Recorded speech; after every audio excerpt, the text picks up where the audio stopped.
বাজারে জিনিসপত্রের এত দাম থাকা সত্ত্বেও মাত্র ৭,০০০ টাকা দিয়ে কি করে পুরো মাসের সংসার খরচ চালায়, তাই আজকে তোমাদের সাথে শেয়ার করব। হ্যালো এভরিওয়ান, আসসালামু আলাইকুম।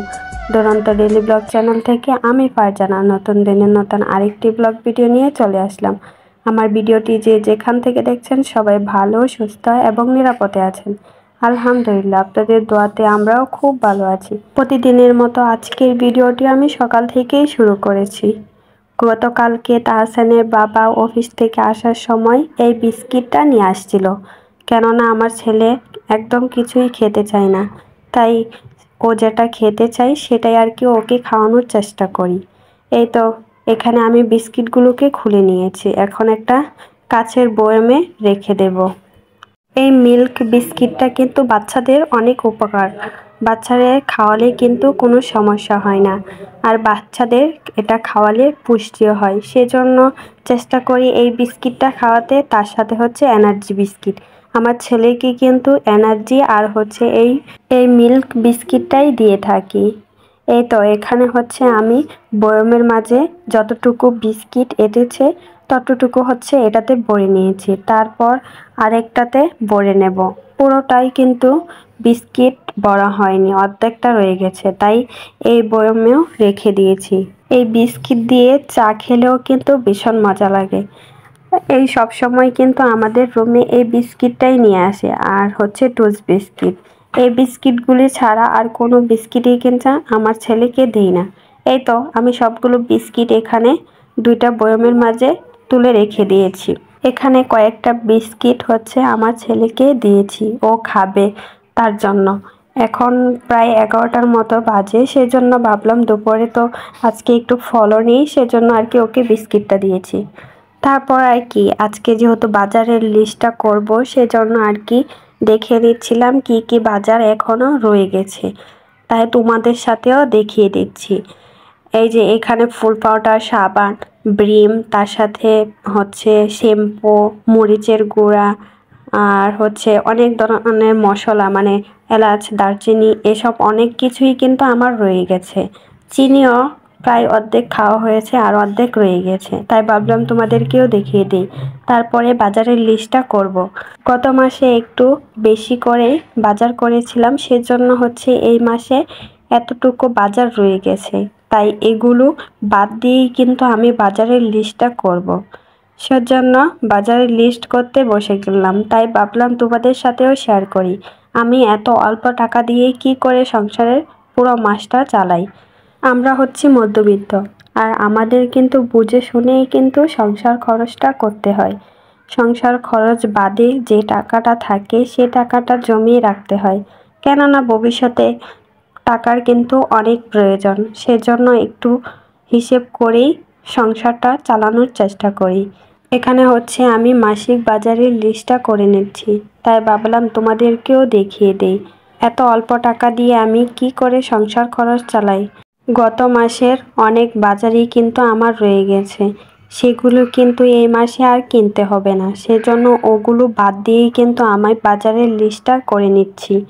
আর এই মাত্র ৭,০০০ টাকা দিয়েই কিন্তু আমি পুরো মাসটাকে চালাবো, আর এই বাজারগুলো দিয়েই মাশাআল্লাহ আমাদের সংসারটা খুব ভালোভাবেই চলে যাবে।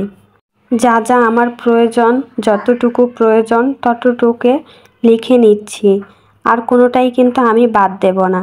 এই সব কিছু মিলিয়েই কিন্তু ৭,০০০ টাকা দিয়েই সংসারটাকে চালাবো। আমার প্রাণপ্রিয় আপু ভাইয়ারা, জানি না আমার ভিডিও দেখতে দেখতে এই পর্যন্ত কে কে চলে এসেছ, কিন্তু একটা লাইক দিতে ভুলে গেছো। প্লিজ একটা লাইক দিয়ে আমার ভিডিওটি সম্পূর্ণ দেখার অনুরোধ রইল। আর যারা আমার চ্যানেলটাকে নতুন ভিজিট করেছো, তোমরা চাইলে আমার চ্যানেলটাকে সাবস্ক্রাইব করে পাশে থাকতে পারো। আর যারা আমাকে নতুন বন্ধু করেছো, তোমরা কমিউনিটিতে একটা হাই লিখে এসো, আমি তোমাদেরকে সবাইকে ব্রেক দিয়ে দেব। এই তো কথা বলতে বলতে হচ্ছে আমি বাজারের লিস্টটা করে নিচ্ছি। যা যা বাজারের প্রয়োজন যতটুকু প্রয়োজন ততটুকুই করে নিচ্ছি। আমাদের মতো মধ্যবিত্ত পরিবারের মানুষগুলোকে সারা মাস কিন্তু এভাবেই হিসেব করেই চলতে হয়, তবেই কিন্তু আমরা 2 টাকা সঞ্চয় করতে পারি। গত মাসে যেহেতু আমি একটু বেশি করে বাজারটা করেছিলাম, সেজন্য কিন্তু ওইখান থেকে অনেক জিনিসই রয়ে গেছে। সেগুলো বাদেই কিন্তু আমি লিস্টটা করে নিচ্ছি।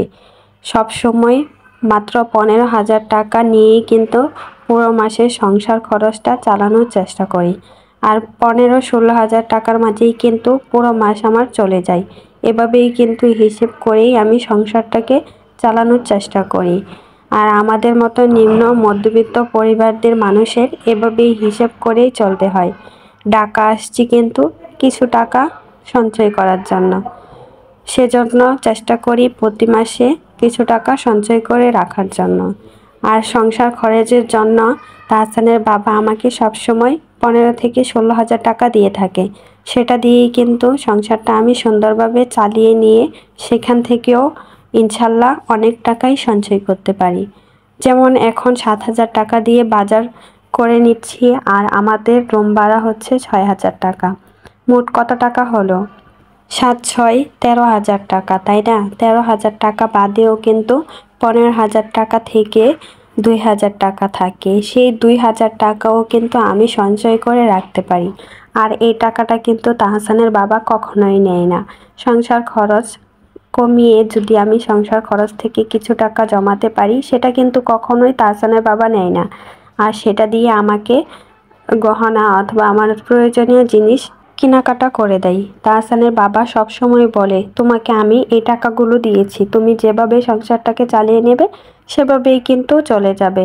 আমি তাই চেষ্টা করি অল্প টাকার মাঝেই সুন্দরভাবে সংসার খরচটা চালিয়ে নিতে। এখন যেহেতু আমার বাচ্চাটা এখনও অনেক ছোট, সেজন্য কিন্তু খরচটাও একটু কম। আর যখন একটু বড় হয়ে যাবে তখন কিন্তু খরচটাও বেড়ে যাবে।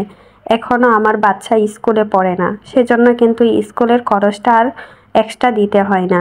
আর যখন বড় হবে তখন কিন্তু আরেকটু বেশিই খরচ হবে।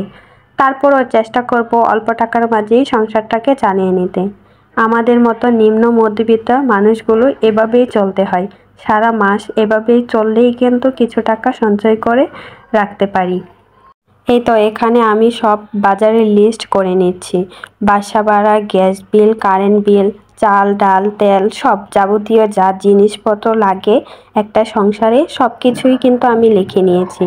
এখানে যেহেতু বাজারের লিস্টটা করে নিচ্ছি, সেজন্য আর ঘর ভাড়া, কারেন্ট বিল, গ্যাস বিল এসব আর লিখিনি। আমি অনেক ভিডিওতেই বলেছি আমার কিন্তু কারেন্ট বিল, গ্যাস বিল কিছুই দিতে হয় না, শুধু ঘর ভাড়াটা মাস শেষে দিতে হয়। তারপর এখানে চালের বস্তা লিখেছি 1,600 টাকা। 1,600 টাকার যে চালের বস্তাটা পাওয়া যায় সেটাই কিন্তু আমরা সবসময় খেয়ে থাকি। তারপর হচ্ছে এখানে ডাল লিখেছি, 2 কেজি ডাল লাগে প্রতি মাসে। সেজন্য 2 কেজি ডালের দাম হবে 240 টাকা। 120 টাকা কেজি কিন্তু ডাল। সব দোকানে 120 টাকা কেজিই বেচে। তারপর লিখেছি তেল। তেলটা কিন্তু আমার সবসময় 2 কেজির মতো লাগে, এর থেকে বেশি কখনোই লাগে না। আর তেলটা সবসময় চেষ্টা করি কম খাওয়ার। তারপর লিখেছি ডিম। ডিমটা কিন্তু আমার তেমন একটা খাওয়া হয় না। যারা আমার পুরানো ভিডিওগুলো দেখেছো তারা অবশ্যই জানো ডিমটা কিন্তু আমি খুব কম খাই। সেজন্য 12টা ডিম লিখেছি, মানে 1 ডজন, 160 টাকার মতো হবে। তারপর দুধটা কিন্তু আমাদের রেগুলার থাকে। আর দুধটা কিন্তু তাহসানের বাবা গ্রামের দিক থেকে নিয়ে আসে, সেজন্য দুধের দামটা একটু কমিয়ে রাখে। 500 টাকার মাঝে হলেই কিন্তু 7-8 কেজি দুধ পাওয়া যায়। তারপর চিনি হচ্ছে 1 কেজি। 1 কেজি লাগবে না, দেখেছই তো আমার অনেকটাই চিনি রয়ে গেছে, সেজন্য হাফ কেজির মতো লাগবে। তারপরেও লিখে নিয়েছি 1 কেজি। তারপর সাবান, ফুল পাউডার, ব্রিম বাটাও আছে, ফুল পাউডারও আছে, সেজন্য শুধু সাবানটা লিখেছি। একটা সাবান লাগবে, মাসে কিন্তু আমার 2টা সাবান লাগে। তারপর লিখেছি হচ্ছে নুডলসটা কিন্তু আমার ছেলে মাশাল্লাহ অনেক বেশি পছন্দ করে, তার জন্য 8 প্যাকেট অথবা 16 প্যাকেট নিয়ে আসি, তার জন্য আর দামটা বলে দিচ্ছি না। তারপরেও লিখেছি 200 টাকা। তারপর সবজি আমাদের কমই খাওয়া হয়, সেজন্য 1000 টাকা সবজি লিখেছি। মাছ লিখেছি 1200 টাকা। মাছের বাজার কিভাবে করেছি সেটারও কিন্তু ভিডিও দিয়েছি, অবশ্য তোমরা চাইলে দেখে নিতে পারো। তারপর মাংস লিখেছি 500 টাকা। যে সময় মুরগি খাওয়া হয় সে সময় আর কি গরুর মাংসটা খাওয়া হয় না। তারপর মশলা মাত্র 50 টাকা লিখেছি, কেননা আমার কিন্তু সব ধরনের মশলাই রয়ে গেছে। আদা, তারপর দারচিনি, খালকুটা, এলাচ সবই রয়ে গেছে, শুধু জিরাটা বাকি আছে। 50 টাকার জিরা আনলেই কিন্তু আমার 1 মাস চলে যাবে। তারপর আলু 500 টাকা। 10 কেজি আলুর দাম বর্তমান মূল্য হতে পারে একটু বেশি, তবে যখন কমে যাবে তখন কিন্তু আলুটা কিনবো, সেজন্য 500 টাকার মাঝে আলুটা হয়ে যাবে। তারপর লিখেছি হচ্ছে আটা। 2 কেজি আটা আনলেই কিন্তু আমার 1 মাস চলে যায়। তারপর চা পাতা লিখেছি 50 টাকা। 1 প্যাকেট চা পাতা আনলে কিন্তু 1 মাস চলে যায়। সবারই কিন্তু এরকমটা, যারা নাকি চা বেশি খায় তারপরও 50 টাকার 1 প্যাকেট চা আনলে কিন্তু সারা মাসটাই চলে যাবে। এই তো সব বাজারের লিস্ট আমি বলেও দিলাম দাম সহকারে। তোমরা চাইলে মিলিয়েও নিতে পারো, আমি কিন্তু কোনো জিনিসে বাদ দিইনি। আর মাত্র 7000 টাকার মাঝেই পুরো মাসের বাজারের লিস্টটা করে নিয়েছি, কোনো কিছুর কিন্তু কমতি নেই। এই বাজারটি দিয়েই কিন্তু আমার পুরো মাস চলে যাবে। এই তো তোমাদেরকে আরও সামনে থেকে দেখিয়ে দিচ্ছি। দেখো আমি কিন্তু সব বাজার একসাথে লিস্ট করে নিয়েছি, মাত্র 70,000 টাকা দিয়ে কিন্তু আমি পুরো মাসটা চালিয়ে নিতে পারছি। আমাদের মতো মধ্যবিত্ত পরিবারের বউদের কিন্তু সারা মাস এভাবেই হিসেব করে চলতে হয়। যারা নাকি শুকনো বাজারেই 30-35 হাজার টাকা খরচ করে ফেলে, তাদের জন্য কিন্তু এই বাজারটা কিছুই না। চাইলে কিন্তু অল্প টাকার মাঝেও সংসারটাকে সুন্দরভাবে চালিয়ে নেওয়া যায়। আর যদি ফুটানি করে 30-35 হাজার টাকা সংসার খরচের মাঝেই লাগিয়ে ফেলি, তাহলে স্বামী যা টাকা বেতন পাবে তা শুধু বাজার খরচ, ঘোরাফেরা, খাওয়া দাওয়ার মাঝেই চলে যাবে, তাহলে আর 2 টাকাও জমাতে হবে না। তাই চেষ্টা করি এত ফুটানি না করে কম টাকা দিয়ে সংসারটাকে চালিয়ে নিয়ে সেখান থেকেই কিছু টাকা সঞ্চয় করতে। এই তো তোমাদেরকে এই মাসের বাজারের লিস্টটা দেখিয়ে দিলাম। তারপর হচ্ছে দুপুরের রান্নাটা করে নিচ্ছিলাম। আজকে শুধু একটাই তরকারি রান্না করব। আর গতকালকে রান্না করেছিলাম সেগুলোও কিন্তু রয়ে গেছে, তার জন্য হচ্ছে মাছের তরকারিটাই রান্না করে নিচ্ছি। সিম, টমেটো, আলু আর হচ্ছে বেগুন দিয়ে সবজিগুলোকে ভালোভাবে কষিয়ে নিচ্ছি। যত কষানো হয় মাছের তরকারি কিন্তু খেতেও বেশি মজা হয়। আর শীতের দিনে সবজি দিয়ে যে কোনো তরকারি অনেক ভালো লাগে। এই তো রান্নাবান্না সবই হয়ে গেল। আজকের ভিডিওটা এই পর্যন্তই ছিল। সবাই ভালো থেকো, সুস্থ থেকো। আল্লাহ হাফেজ।